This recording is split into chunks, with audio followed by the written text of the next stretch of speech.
ఘనమైన శ్రేష్టమైన నామంలో మన గ్రామంలో ఉన్నటువంటి పెద్దలకు, పిల్లలకు, అలాగే గ్రామంలో ఉన్నటువంటి వారందరికీ అధికారులకు కూడా నమస్కారములు తెలియజేస్తున్నాం. దయచేసి గమనించండి.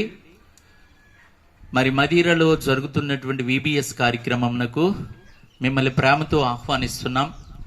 దయచేసి గమనించండి. బైబిల్ గ్రంథం సెలవిస్తుంది కదా, బాలుడు నడవలసిన త్రోవను వాడుకు నేర్పుము, పెద్దవాడైనప్పుడు దాని నుండి తొలగిపోడు అని లేఖనాలు సెలవిస్తూ ఉండగా, దయచేసి పిల్లల్ని మరి VBS కార్యక్రమంకు అనగా సోమ, మంగళ, బుధ, గురు ఏర్పాటు చేసినటువంటి ఈ కార్యక్రమంకు ప్రేమతో మిమ్మల్ని ఆహ్వానిస్తున్నాము.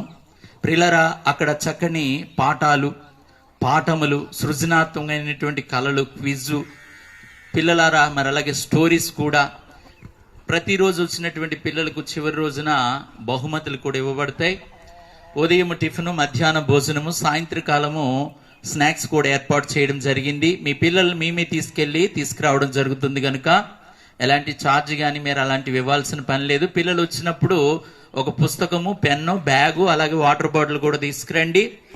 ప్రియులరా, మరి పిల్లలు అల్లరి చేసే పిల్లలు కానీ, అనారోగ్యంతో ఉన్న పిల్లలు కానీ, మధ్యలో వచ్చేటువంటి పిల్లలు కానీ దయచేసి తీసుకురావద్దని మనవి. అలాంటి వారు ఉంటే దయచేసి బాధ్యత కలిగిన వారు అనగా తల్లిదండ్రులు కానీ, అక్క చెల్లెలు కానీ దయచేసి వారితో ఉండాలని ప్రభువు పేరిట మనవి. కనుక చర్చి దగ్గర ఆటో పెట్టడం జరిగింది. దయచేసి త్వరగా వచ్చినట్లయితే మరి ఉదయము ప్రియులరా 9 గంటలకు మనం అక్కడ చేరుకోవాలి. మళ్ళీ సాయంత్రం 4 గంటలకు విడిచిపెడతారు. కాబట్టి ఈ చక్కటి అవకాశాన్ని మీరు వినియోగించుకొని దేవునిలో మరి పిల్లలు దైవికంగా ఎదగడానికి చక్కటి అవకాశాన్ని మీరు వినియోగించుకోవాల్సిందిగా ప్రభు పేరిట మనవి. దేవుడు మిమ్మల్ని దీవించునుగాక. Praise the lord.